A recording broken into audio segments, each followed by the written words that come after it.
mau publish itu sudah yakin bahwa ini sudah pilihan yang Anda buat gitu ya. Jadi nggak boleh kita punya artikel kita coba-coba untuk ke satu jurnal dan jurnal yang lainnya kita kirim. Itu melanggar etika di situ. Atau multiple publication. Ya, ini adalah kita membuat paper yang hampir sama, kita kirim ke dalam jurnal-jurnal yang lain. Nah, ini juga nggak boleh. Ya. Jadi beda dengan yang pertama. Pertama adalah jurnal yang sama, artikel yang sama kita kirim ke dalam jurnal beberapa jurnal. Yang kedua adalah kita ngirim artikelnya beda, tapi isinya sebenarnya hampir sama ke dalam beberapa jurnal. Nah, itu nggak boleh. Atau juga suggesting potential reviewer. Jadi kita bisa apa namanya? Karena ini saya pernah mengalami. Jadi mahasiswa saya publish ke dalam artikel, kemudian kita curiga dengan tulisan dia. Tulisannya kok aneh ya. Jadi udah ngirim, kemudian bilang ke saya, Bu, saya udah di-review nih, Bu. Udah mau dapat LOA gitu. Saya minta tolong review dikasih ke saya. Karena saya melihat bahasa tulisannya itu, saya udah warning bahwa ini kayaknya belum siap untuk publish deh. Perbaiki dulu artikelnya. Kemudian tiba-tiba datang, Bu, saya udah mau dapat LOA nih hasil reviewnya. Nah, saya baca nih review, loh kok ada nama si reviewernya. Sangat jarang itu akan muncul nama tersebut. Biasanya mereka akan korespondensi lewat rumah jurnalnya, lewat OJS-nya, atau lewat email. Nah, kok ada muncul nama dan itu namanya profesor nggak mungkin, saya nilai nggak mungkin dia akan memberikan kayak gini. Ini contoh. Setelah kita klarifikasi ke jurnalnya, betul.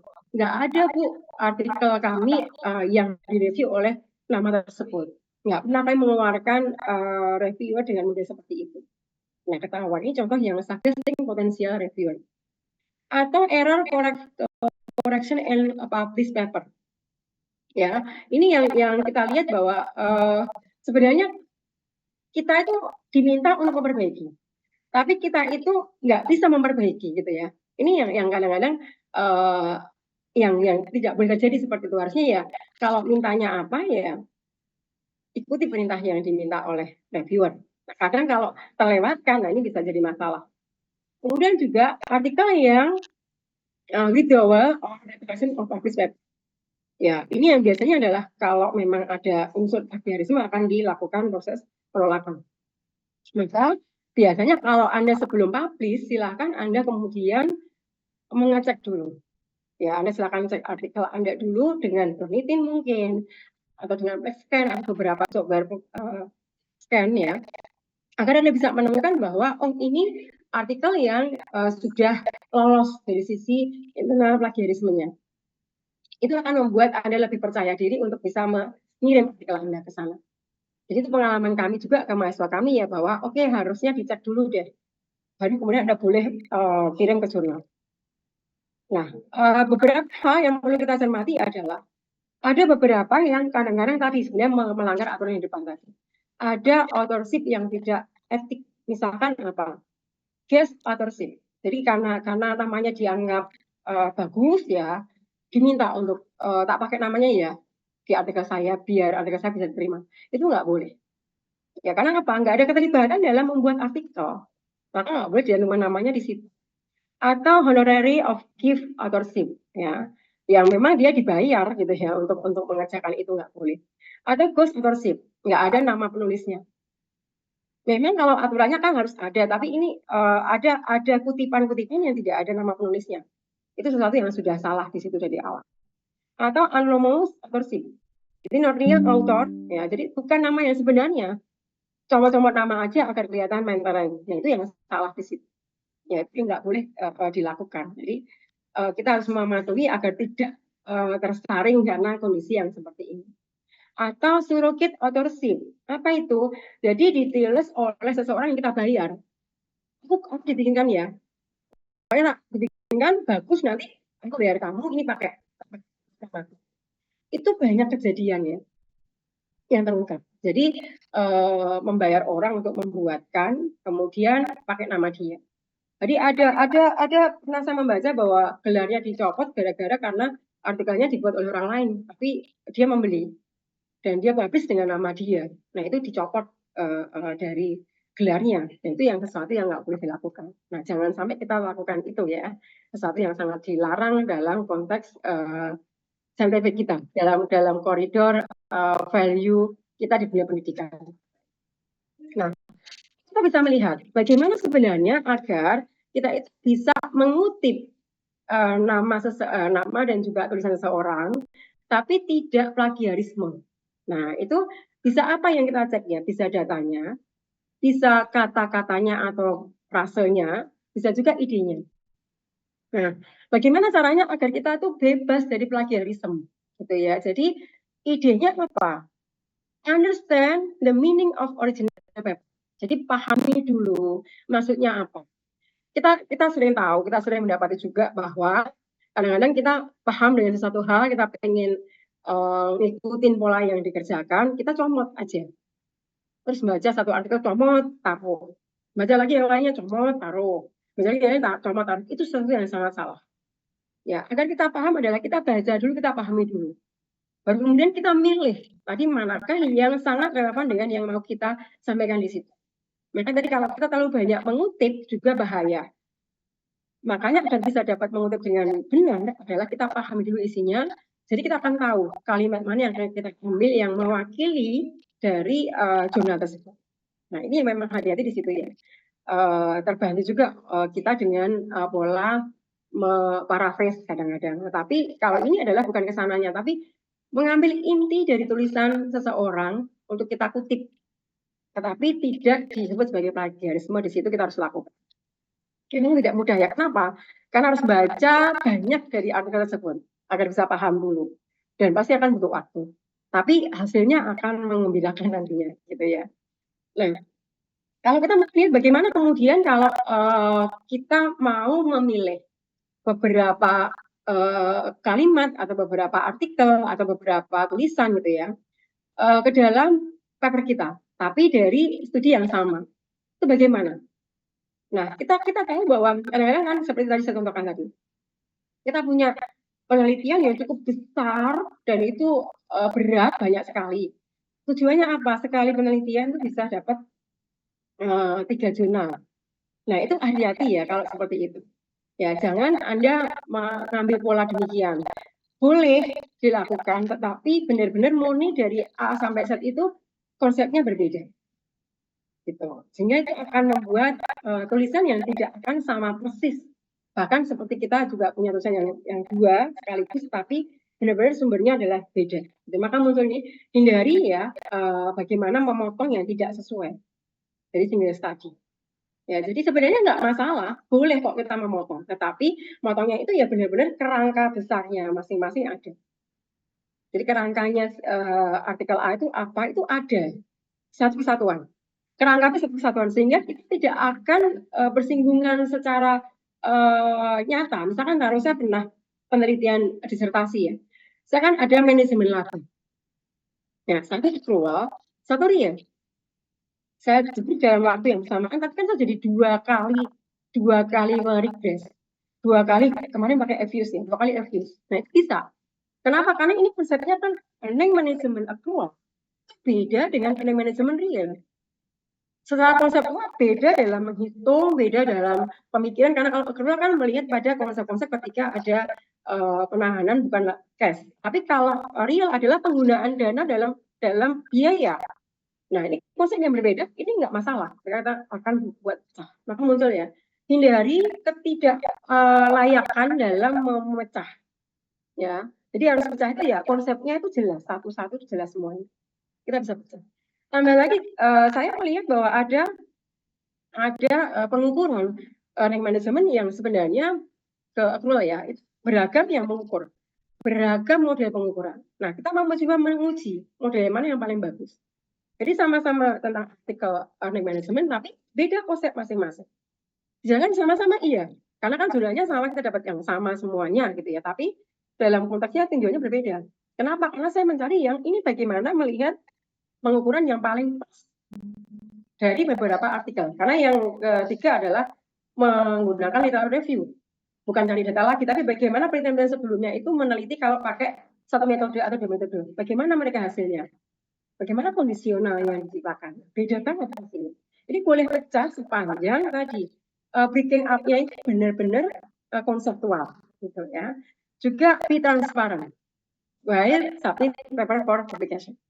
Jadi memang harus menjelaskan bahwa ada kita boleh klarifikasi bahwa artikel ini saya buat dari misalkan disertasi, yang mana dengan tema demikian saya pecah. Nah itu boleh kita sampaikan. Sehingga di awal saya udah membuka diri bahwa ini loh, saya itu menjaga etika bahwa memang saya pecah, tetapi mecahnya ini konsepnya beda satu dengan yang lainnya. Jadi kita bisa klarifikasi di situ. Sampai kita mengunggah di jurnal. Ya. Ada beberapa yang kita bisa melihat ya. Jadi memang kita harus mengecek dulu yang tadi saya sampaikan di awal tadi. Tolong hati-hati dengan Jeffrey Bear. Ya, udah sering kali kita mendengarkan setiap kali mau publikasi, cek dulu apakah jurnalnya terindeks dalam Predator. Nah ini dalam konteks pengajuan jadwal, waduh sangat-sangat menjadi penekanan di situ. Ya, jadi kita bisa melihat seperti apa sebenarnya publishing to make money. Hati-hati. Ya, jadi memang kan kelihatan sekali kok. Saya sering kali hampir setiap minggu pasti akan ada jurnal yang masuk ke apa namanya email saya. Nawari itu. Anda banyak saya kalau mau bukakan ada banyak. Nah, itu yang kita udah tahu ngapain? Kita aja nyari yang bagus. Kalau dia sampai nawar-nawarin itu sesuatu yang aneh. Sesuatu yang kita enggak, jangan diyakin bahwa itu adalah tawaran yang menjanjikan dan bagus, enggak. Jadi kalau saya ditawari sering saya abaikan. Ini apa ini? Ini pasti ada zona yang tidak beres. Nah, saya coba buka. Serat dalam sekali publish bisa sampai 100. Udah langsung tak, aduh nggak usah ini nggak usah diperhatikan. Itu sering banyak sekali muncul dalam email saya yang muncul kayak gitu. Ya, jadi kita harus melihat bahwa apakah memang ini ada standar yang jelas. Dan umumnya kalau di zona yang kayak gitu itu nggak akan ada review. Begitu kita upload terima. Karena saya banyak tanya oleh mahasiswa, kok saya di sini, aduh kenapa di situ? Jangan di situ, itu Anda sudah rugi kalau sampai di situ. Saya tanya dari mana Anda dapat? Dari kiriman-kiriman ini Bu, email itu jangan. Jadi hati-hati kita jadi contoh buat mahasiswa untuk bisa men-screening nih mana yang kita boleh publish di tempat yang mana yang kita sesuaikan di situ. Ya, ini beberapa yang bagaimana kalau kita bicara masa zona yang fake, zona yang sebenarnya adalah predator. Pertama adalah unsubscribe webpage. Jadi saya pengen menunjukkan sebenarnya. Kalau kita dapat tawaran zona, kita buka dulu rumah zonanya dulu. Nah, penampilannya itu sudah sangat kelihatan. Kalau dia detail banget dalam memunculkan, ini sudah kita yakin bahwa itu zonanya bagus. Ya bukan zona yang fake, bukan zona yang predator. Tapi kalau dia menampilkannya zona rumah zonanya itu sangat terbatas informasinya, wah ini hati-hati. Apalagi bukan yang terbitan universitas, ini juga hati-hati.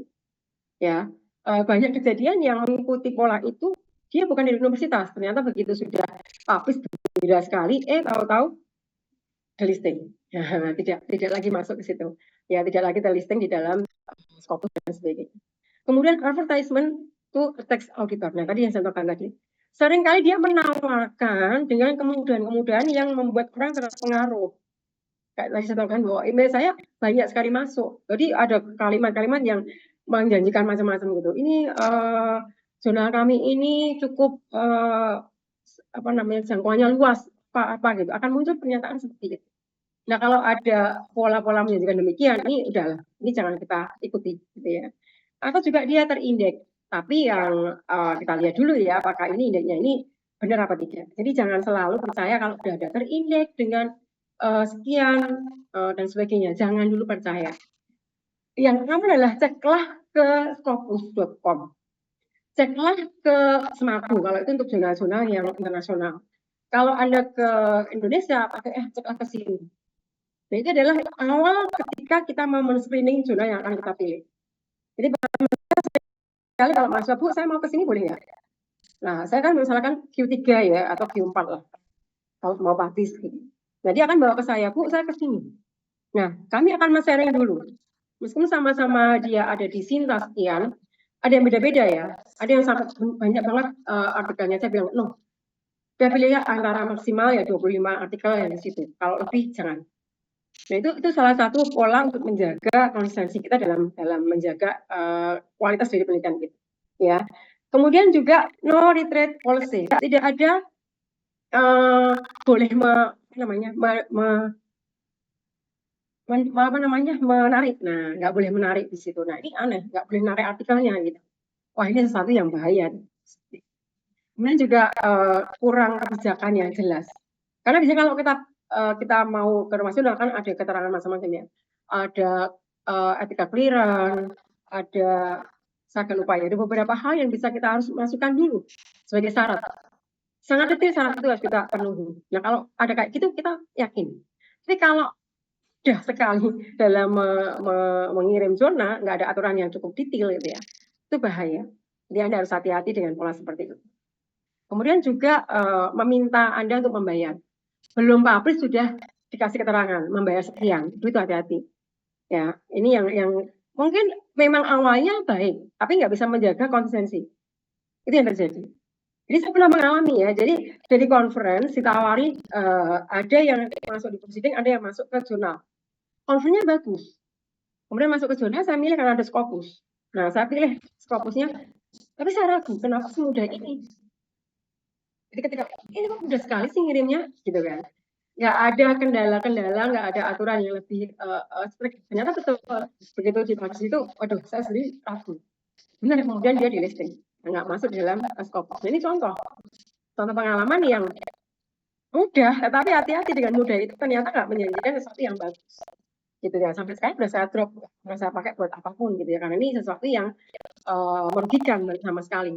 Karena conference-nya bagus, tapi menawari artikel bisa disubmit di jurnal, tapi ternyata jurnalnya yang masuk ke situ adalah jurnal yang tidak bisa menjaga konsistensi. Awalnya bagus, tapi cukup membuat deg-degan karena ini benar nggak sih bagus gitu ya.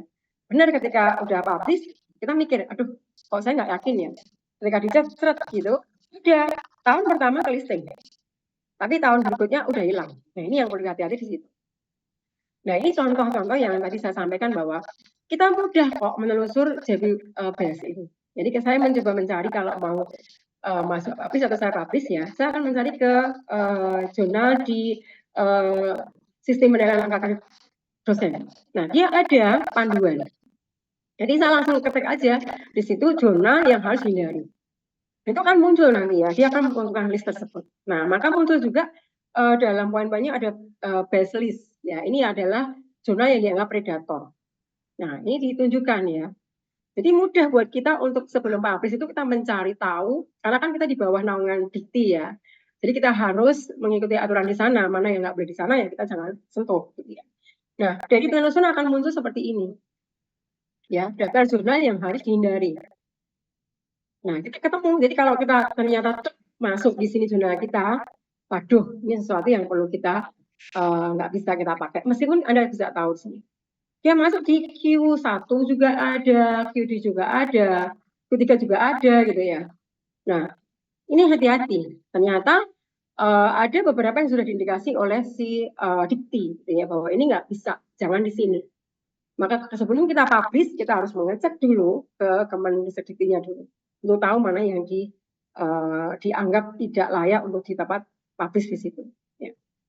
Kemudian juga lebih lanjut kalau masuk ke sana kita akan menemukan seperti ini ya, jurnal yang dihapus dari DOAJ. Nah ini ada muncul, tinggal kita klik listnya masing-masing di sini kita bisa menemukan nanti ya. Jadi kita akan bisa terpandu dengan melihat dari laman Dikti, sehingga kita bisa mengetahui bahwa oh ini adalah warning yang kita diberikan kepada kita. Ya kita bisa telusur di situ dan menemukan. Nah ini contohnya, begitu kita klik ya, maka ketemu seperti ini. Jurnal with withdrawn. Jadi yang tidak lagi dimasukkan ke dalam DOAJ. Ini ketemu. Nah, kalau ketemu seperti ini baru ya, di Januari 2024. Ini yang kita nggak boleh pakai di sini. Dan kita buang, kita jangan sampai terbit di sini. Gitu. Nah, meskipun ini ada ya ekonomi ya, baik bidang kita. Nah, kita hindari. Ini cari dulu, baru kemudian kita yakin bahwa artikel kita ini kita publish ke jurnal yang tidak masuk dalam JBP. Nggak masuk dalam daftar hitamnya Dikti. Harapannya itu bisa menjadi salah satu solusi buat kita. Untuk awal-awal dulu warning kepada kita agar benar-benar mencari jurnal yang bermanfaat. Oke, mungkin itu yang bisa saya sampaikan untuk materi hari ini. Mohon maaf mungkin terlalu panjang ya. Makasih saya kembalikan kepada Pak Arif Panda. Oke, terima kasih Ibu Teresia atas pemaparan materinya sangat menarik. Jadi kita coba diskusi ya, di sini kita coba diskusi terlebih dahulu terkait materi yang disampaikan barusan oleh Ibu Teresia. Jadi jika ingin ada yang berdiskusi, silahkan menggunakan fitur raise hand dan juga boleh menggunakan fitur chat.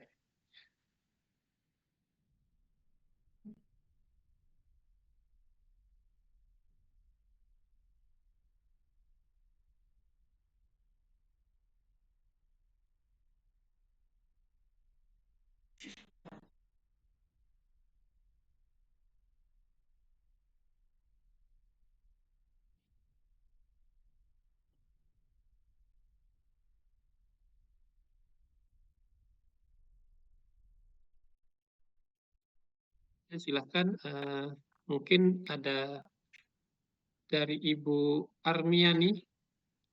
Boleh Bu, dipersilakan langsung saja pertanyaannya. Ya. Terima kasih banyak. Assalamualaikum warahmatullahi wabarakatuh. Waalaikumsalam warahmatullahi wabarakatuh. Ya, mungkin saya pembuka dulu ya terkait dengan etika penelitian.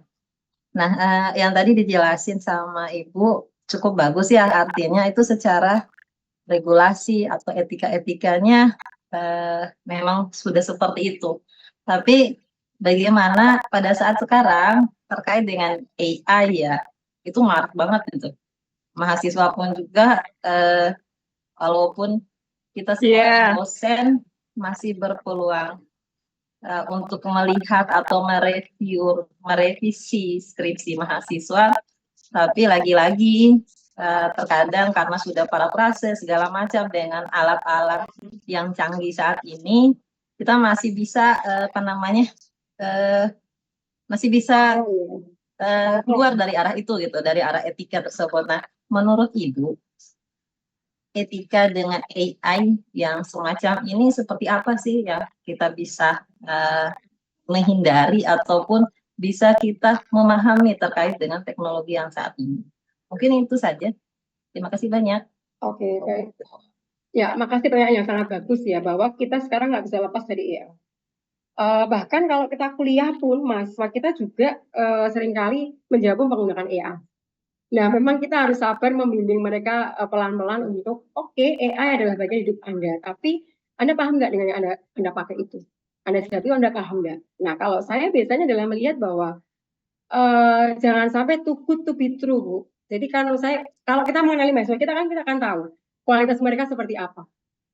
Jadi kita bisa mengenali mereka ketika kita ketemu. Kalau biasanya biasanya kan pakainya daring ya, karena udah ada platform yang bisa untuk mengunggah skripsi mahasiswa. Kita tinggal menilai dari apa yang mereka isi gitu. Tapi ketika kita membaca bahasanya cukup bagus, kita bandingkan dengan yang kita sendiri sebagai dosen dalam menulis, ini ada muncul kecurigaan biasanya. Jadi ini betul nggak mereka bikin sendiri? Nah, kemudian kita bisa ngajak mereka untuk jangan sampai tuh true. Jadi ini pengalaman kami Bu, dosen di tempat kami ketika kita melihat bahwa mahasiswa ini kita bukan mengecilkan ya. Secara umum bahwa mereka nulisnya adalah kan masih dalam proses belajar menulis. Pasti tidak akan tulisannya nggak akan sebagus yang kita sering pakai dalam jurnal yang kita refer ya. Nah, ketika dia cukup membuat bagus, kita akan meminta dia untuk tolong deh kamu tampilkan dan kita akan mencoba apa yang mereka buat itu ke dalam AI.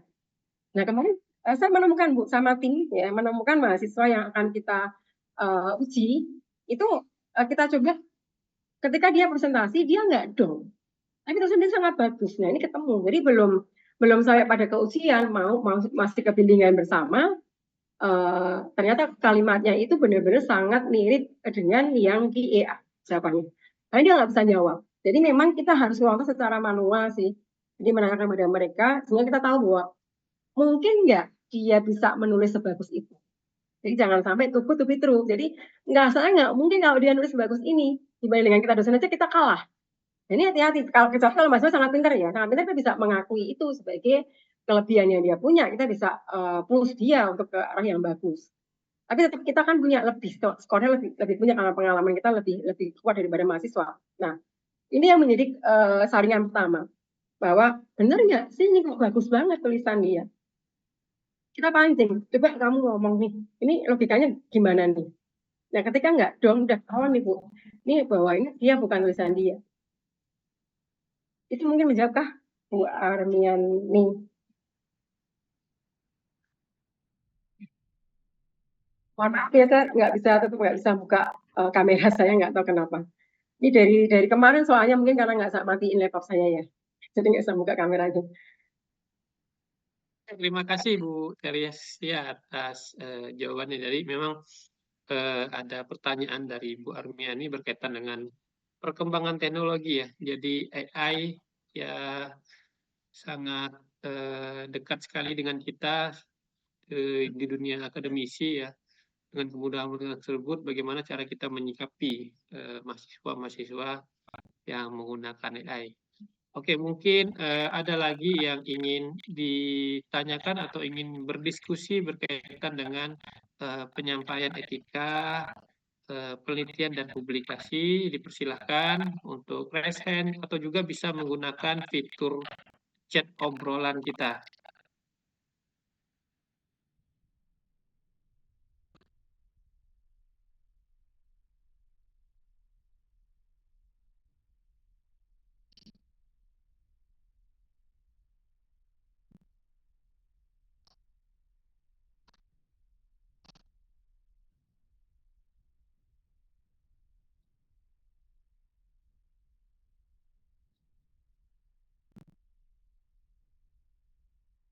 Mungkin tidak ada lagi ya, sepertinya yang ingin ditanyakan. Oke, ada dari Bapak M. Marsid. Oke Pak, dipersilahkan. Terima kasih atas kesempatannya. Nama saya Gustaman. Terkait materi pagi ini, saya ingin bertanya terkait memang menarik isu plagiarisme ini. Tadi juga disampaikan bahwa tidak bisa juga kita terlalu banyak mengutip begitu, terlalu berbahaya. Yang ingin saya tanyakan, misalkan apa perbedaan dari memparaphrase dengan membuat rangkuman atau ya merangkum dengan paraphrasing. Apakah misalnya kita membaca suatu artikel secara penuh, lalu kita mendapat ide dari bacaan itu dan kita merangkum, apakah kita tetap mencantumkan sumber begitu? Padahal itu kan aktivitas merangkum begitu ya. Pertama itu, kemudian yang kedua ini lebih kepada teknik penulisan, bagaimana kita bisa dengan sedikit kutipan, tapi kita bisa menulis satu paragraf, mengembangkan ide dari kutipan itu menjadi satu paragraf penuh. Barangkali demikian, terima kasih. Baik, terima kasih. Gimana? Saya jawab ya. Silakan Ibu, langsung Ibu mungkin bisa ditanggapi. Ya, makasih banyaknya Pak Sid ya. Yang pertama adalah kalau kita merangkum untuk kepentingan kita sendiri, karena kita mau memahami artikel tersebut, oke Pak, nggak perlu kita cantumkan. Tapi kalau saya biasanya, saya akan cantumkan karena apa? Biar tidak lupa kalau nanti saya akan mencomot ke dalam artikel saya. Jadi kalau untuk kepentingan pribadi dan kita pengen memahami artikel, kemudian kita merangkum sendiri, itu nggak perlu untuk kita kasih tulisan siapa penulisnya. Tapi kalau saya selalu pakai ya, karena biar pengingat untuk nanti kalau ternyata saya butuh, saya udah tahu bahwa ini dari si penulis siapa, tinggal saya tambahi dengan jurnalnya. Nah, kalau rangkuman yang kita akan berikan kepada mahasiswa kita misalkan, nah tetap kita harus pakai sumber. Meskipun memang itu adalah etika kita sebagai dosen ketika kita menerangkan bahwa ini loh saya ngambil dari si A, ngambil dari si B. Yang saya pakai ini adalah kesana. Jadi pengalaman saya memang kalau saya ngajar kan sering saya menggunakan PowerPoint yang sudah dari bukunya kan. Saya kan sampaikan saya ambil buku ini dari BIM loh, dari bukunya ya. Jadi kita sampaikan. Artinya bahwa kita nggak ngomong ini dari saya sendiri, enggak. Itu sudah dalam diri kita adalah kejujuran yang kita buat di situ. Nah, itu penting Pak kita sampaikan. Nah, beda kemudian cara mengutip ketika kita pakai dalam jurnal dengan yang kita pakai dalam rangkuman. Rangkuman itu kita bisa tulis tapi tetap kita sampaikan ini bisa sangat banyak ya. Tapi rangkuman untuk kepentingan apa dulu gitu ya. Untuk penghasilan sih oke kita merangkum sebanyak-banyaknya nggak apa-apa. Tapi kalau untuk artikel sekarang kita bukan rangkuman tapi sitasi. Nah, maka tadi kalau saya bisa menyimpulkan ketika membuat rangkuman kan kita ingin mengetahui intinya apa. Maka kemudian kita ngambil intinya adalah di poin di sini. Kita bisa ambil poin itu. Lengkap satu kalimat penuh misalnya, atau 2 kalimat penuh kita bisa ambil. Itu jawaban saya terkait dengan pertanyaan pertama. Yang kedua adalah gimana ya kita mengembangkan satu ide, ngambil dari satu jurnal itu satu ide, kemudian kita mengembangkannya sendiri dari satu paragraf gitu ya. Semua nggak salah nih pertanyaannya. Nah kalau begitu pengalaman saya Pak biasa akan mencari artikel-artikel lain yang senada. Ya, atau saya mencoba mencari logika yang saya punya dulu. Jadi oke, ini ada intinya adalah misalkan whistleblowing system ini bisa dikaitkan dengan gitu. Nah, ini kaitannya gitu misalkan. Nah, saya mikir logikanya adalah ini alat untuk pengendali loh. Tapi modelnya adalah orang untuk terbuka. Nah, ini kan butuh yang terbuka. Misalkan itu ada logika yang kita kembangkan dari apakah itu bahwa bisa bagi sistem menjadi bagian dari SPI ya? Itu. Nah, kita udah punya rancangan dalam pikiran kita. Bisa kayaknya karena ilmunya demikian. Nah, kita kan nggak bisa ngomong tok ya, kita harus ngomong nulis atas dasar dari peneliti sebelumnya atau dari konsep yang ada di buku gitu ya. Nah, apa yang kita tulis ini kemudian kita coba cari betul nggak yang harusnya sama dengan tulisan si A, si B, si C itu. Nah, jadilah satu rangkaian paragraf.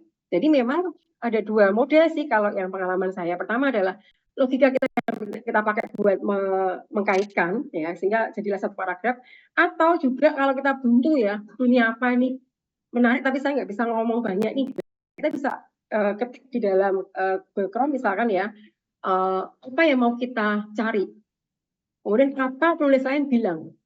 Nah kan kita boleh mengambil dalam satu paragraf itu beberapa kutipan nggak masalah, tapi dari jumlah yang berbeda. Misalkan nih bicara masalah whistleblowing system adalah bla bla bla, itu kita ambil dari si A. Terus B-nya adalah kita bicara masalah SPI ini sebagian dari, nah itu kita ambil dari si B. Apalagi kita ambil dari C. Masalah. Oke. Banyak bahwa yang kita potong itu nggak banyak banget yang kita pilih, yang kita sitasi gitu. Jadi demikian bisa tuangkan di situ dari pengalaman saya ketika mengajar, ketika membaca gitu ya. Terus cari sumbernya dari yang lain. Mungkin itu bisa semoga bisa menjawab Pak.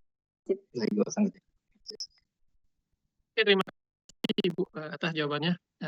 Di sini juga ada beberapa pertanyaan dari kolom chat ya, mungkin bisa saya bacakan. Yang pertama dari Mas Sudah ya, berkaitan penelitian tentang fraud ya, bagaimana cara kita untuk mengutip dari kemungkinan pelaku fraud tersebut. David menanyakan bagaimana mendeteksi dari AI. Ya, mungkin bisa langsung ditanggapi Ibu yang pertama tadi. Oke, baik. Terima kasih. Saya mencoba menjawab dari Ibu atau Bapak ya, Mas Sudah ya. Nah, kalau kita mau menyebutkan nama perusahaan yang ada fraud di situ, kita ikuti pola dulu, Ibu ya. Jadi misalkan taruh ini adalah kita dapatkan artikel itu dari yang sudah publish. Misalkan kan ada banyak kasus yang kita ambil ya, misalkan PT Garuda bla bla bla. Nah, kan ini sudah di publish. Jadi kita tinggal pakai aja. Dari siapa sumbernya kita pakai. Tetapi kalau kita sendiri meneliti secara data primer, kita dapat sendiri dari perusahaan, maka kita bisa menyampaikan bahwa ini kayaknya kalau perusahaannya mau, kita akan kutip namanya. Kalau nggak mau, kita kasih keterangan X atau Y atau A. Itu nggak apa-apa.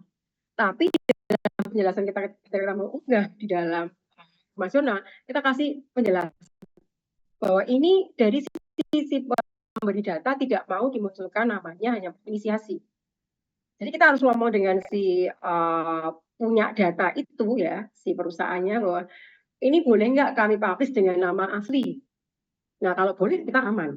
Tapi kalau nggak boleh kita akan mengatakan bahwa kita pakai existed. Jadi saya punya pengalaman ini ya Bu ya. Jadi ada mahasiswa yang waktu itu mempublikasikan dalam bentuk tesis sebenarnya. Ya tesis, aku lupa tesis atau skripsi ya. Menyebut nama. Nah, kemudian perusahaannya tahu dia mensomasi si mahasiswa tersebut. Nah, ini bahaya kan? Kemudian dia tanya, kenapa kok sampai demikian? Apakah tidak ada izin dari perusahaannya?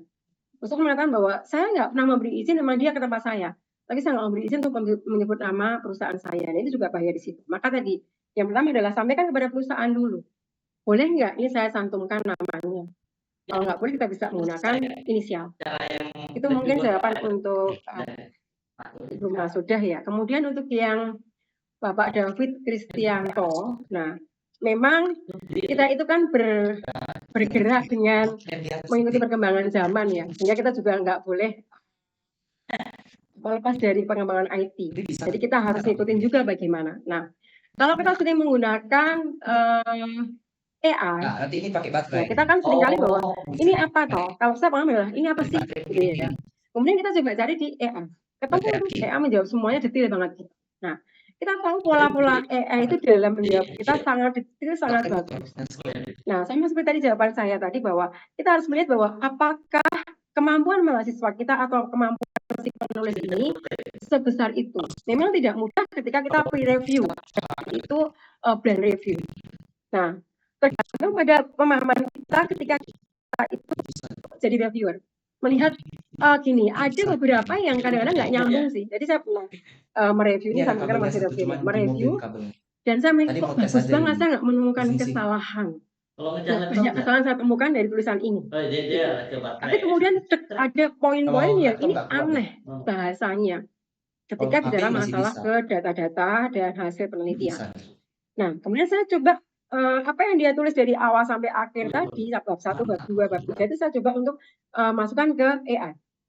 Loh, kok sama dengan AI. Jadi memang ada bagian-bagian khusus yang ternyata ya ini adalah melihat pada kelengahan dari si penulis sih ya. Ya, jadi ketemu ini loh kok kayak gini. Saya sampaikan dalam review saya.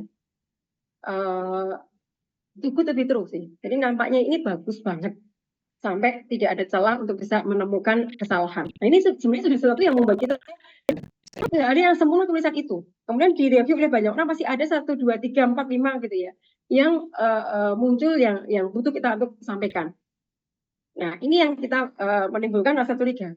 Mosok sih gitu. Kemudian kita juga bisa melihat level zona yang kita jadikan reviewer ya, kita sebagai reviewer ya.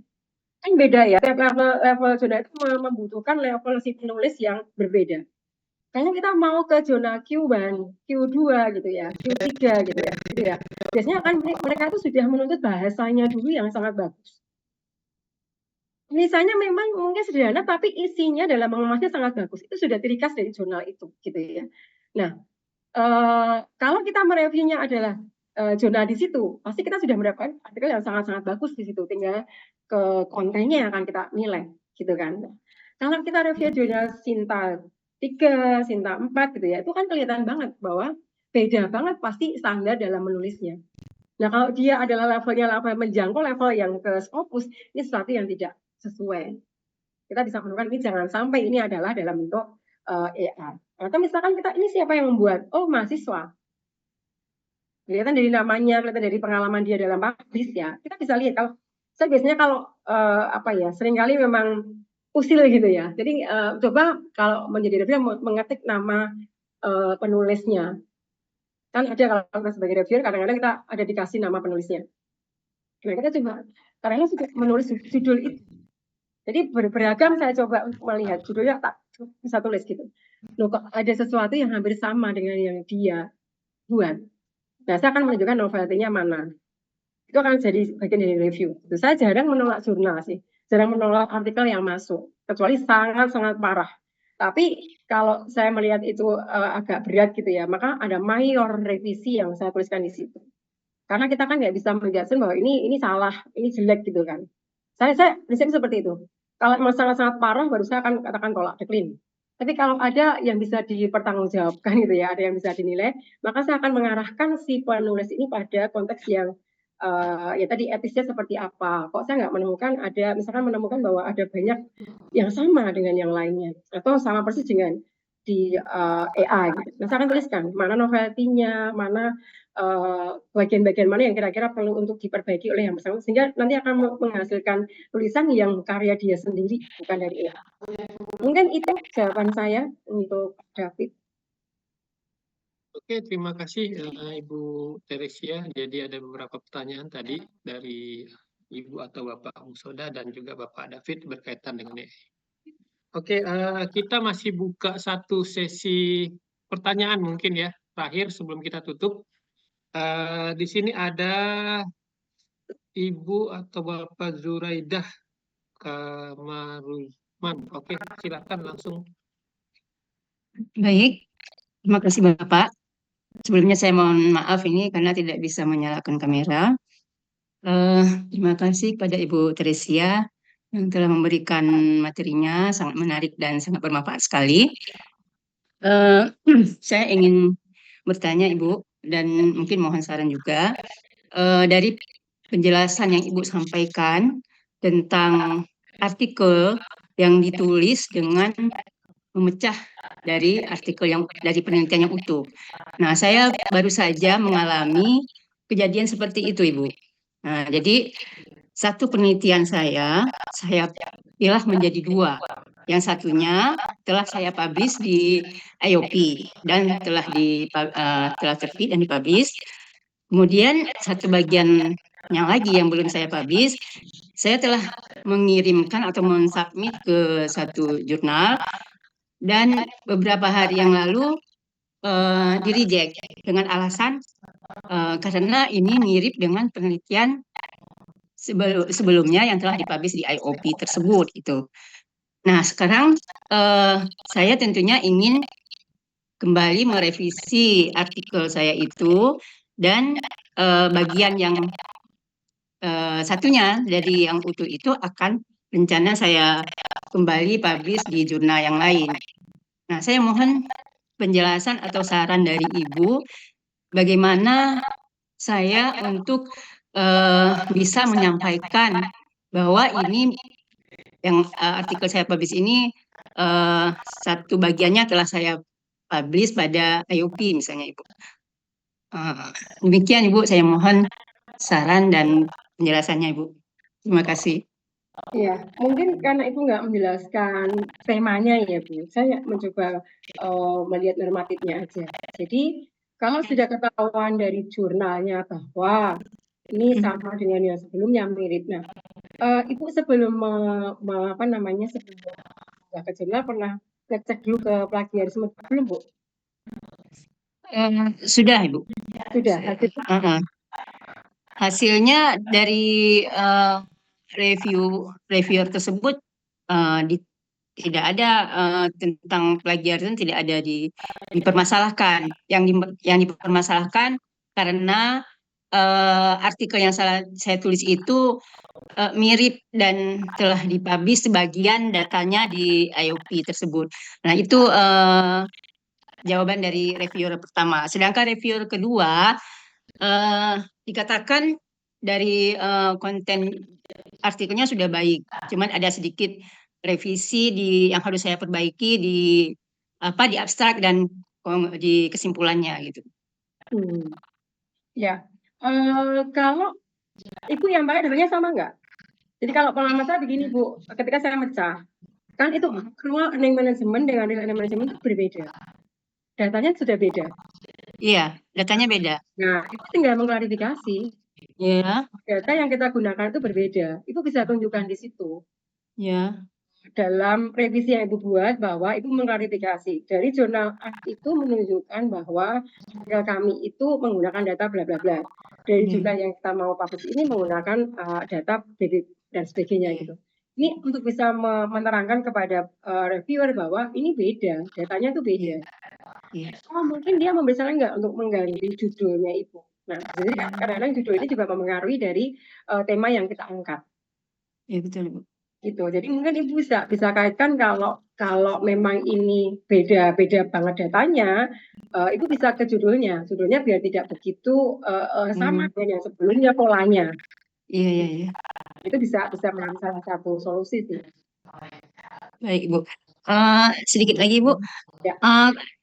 Pada saat saya ingin menyampaikan atau menjelaskan posisi data penelitian saya itu, di mana saya menyampaikan apa secara personal atau pada saat saya submit gitu, Bu?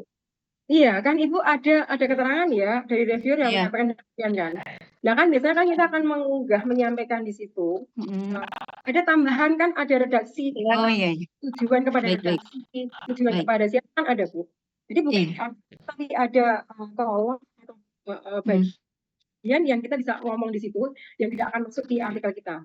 Tapi sampai kepada si redaksinya atau sampai kepada reviewernya. Baik, Bu. Terima kasih banyak, Ibu, atas saran dan arahannya.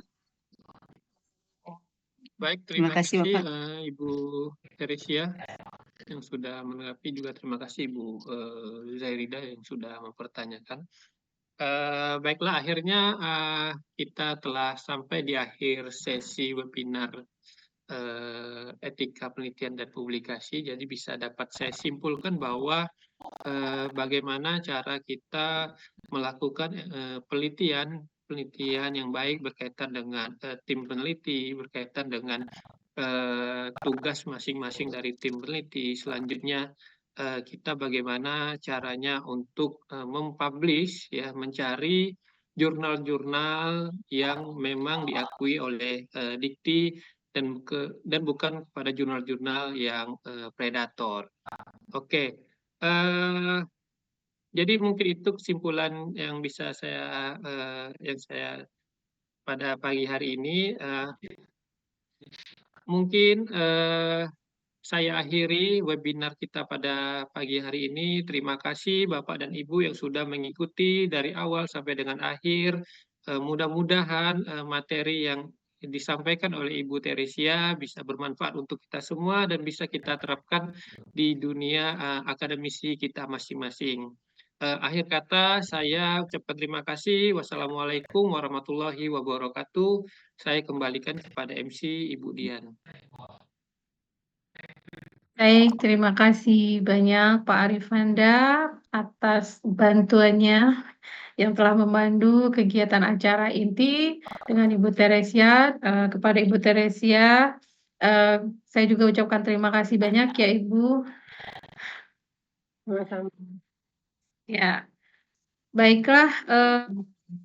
Untuk acara selanjutnya, sebelum kita mengakhiri untuk kegiatan acara inti kita dan beralih kepada acara selanjutnya yaitu diskusi panel, kita akan melakukan dokumentasi. Kepada operator dimohon bantuannya untuk dipandu terkait dengan pengambilan dokumentasi. Silakan. Ya, baik. Terima kasih, Bu Dian. Izin Bapak Ibu semua untuk mengaktifkan kamera. Saya akan mengambil gambar Bapak Ibu semua. Kita mulai dari halaman pertama, ada 3 halaman. 1, 2, dan 3. Kemudian halaman kedua, 1, 2, dan 3. Dan halaman ketiga, 1, 2, dan 3. Oke, Bapak Ibu semua sudah diambil gambarnya. Silakan, Bu. Baik, terima kasih banyak Bu Ayu. Izinkan saya menyampaikan pantun untuk di akhir acara inti kita pada pagi hari ini. Etika penelitian dan publikasi sebagai tema IJMA hari ini, menambah wawasan sebagai kredibilitas profesionalisme dosen akuntansi. Silakan Bapak Ibu berpartisipasi dalam diskusi panel IJMA di acara selanjutnya. Semoga bermanfaat dan memberikan pencerahan bagi kita semua. Saya selaku MC dan mewakili panitia yang bertugas pada pagi hari ini undur diri. Mohon maaf atas hilaf dan salah. Wabillahi taufiq wa hidayah. Wassalamualaikum warahmatullahi wabarakatuh. Baiklah, baiklah. Ini gimana? Bu Dian sedikit. Ya. Ya, Bapak Ibu semua mohon tetap di dalam Zoom karena saya akan membagi breakout room sebentar lagi. Kemudian Bapak Ibu nanti dapat memilih sendiri ingin masuk ke ruangan yang mana. Jadi nanti kita ada 6 pemateri, Bapak Ibu semua, dengan masing-masing topik. Ya, nanti saya share topiknya. Nanti Bapak Ibu silakan memilih. Ya, saya izin buat breakout room-nya dulu. Mohon menunggu dan bersabar sebentar. Baik, terima kasih Bu Ayu. Jadi di tampilan Zoom kita pada pagi hari ini sudah Bapak Ibu saksikan bersama ya. Ada pembagian 6 room ya, 6 room. Yakni room 1 yakni etika dalam penelitian kualitatif, kemudian room 2 etika dalam membuat kuesioner, kemudian room 3 etika penelitian melibatkan manusia, kemudian room 4 etika dalam penelitian eksperimen, room 5 tentang etika penelitian kuantitatif, dan room 6 etika dalam analisis data penelitian. Dan di mana masing-masing room ini akan dipandu oleh masing-masing moderator, di antaranya Pak Arifanda Iqbal, Ibu Mujenah, Ibu Dwi Arini, Ibu Natasya Alinsari, kemudian Ibu Dika Mahaputri, dan saya sendiri akan memandu di room 6.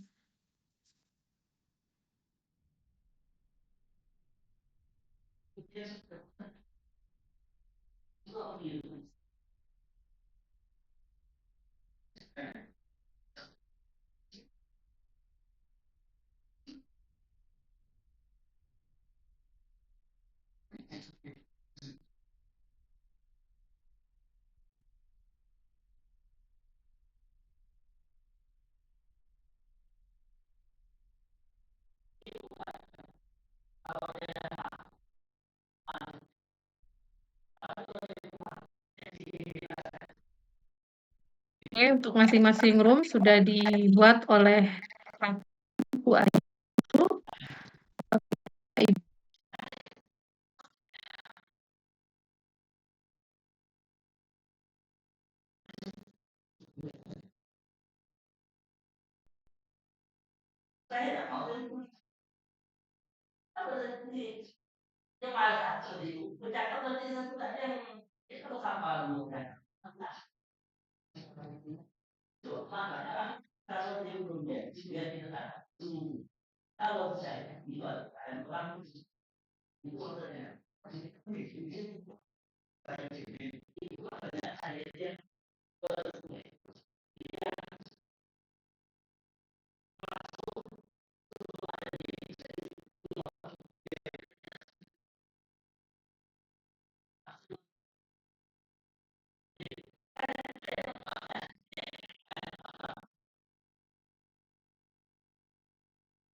Mohon izin Pak, saya pindah device sebentar.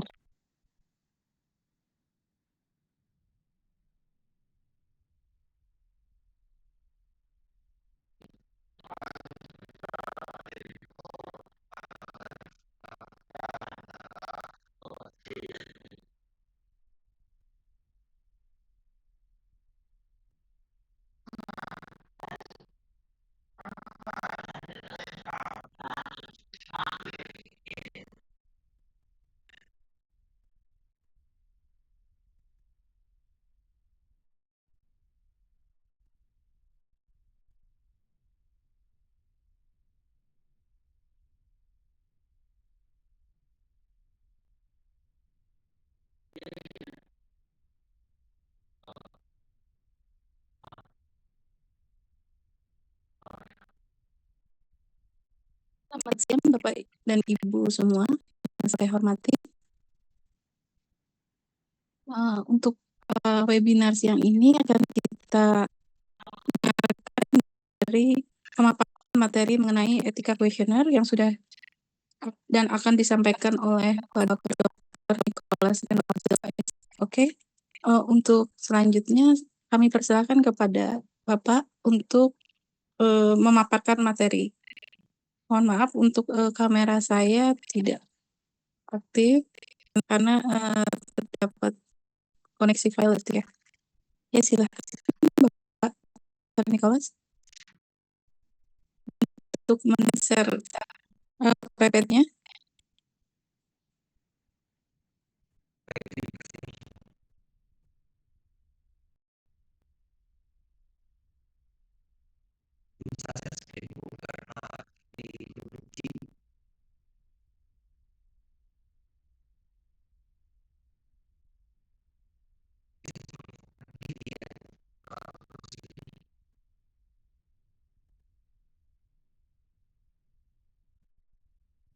Ini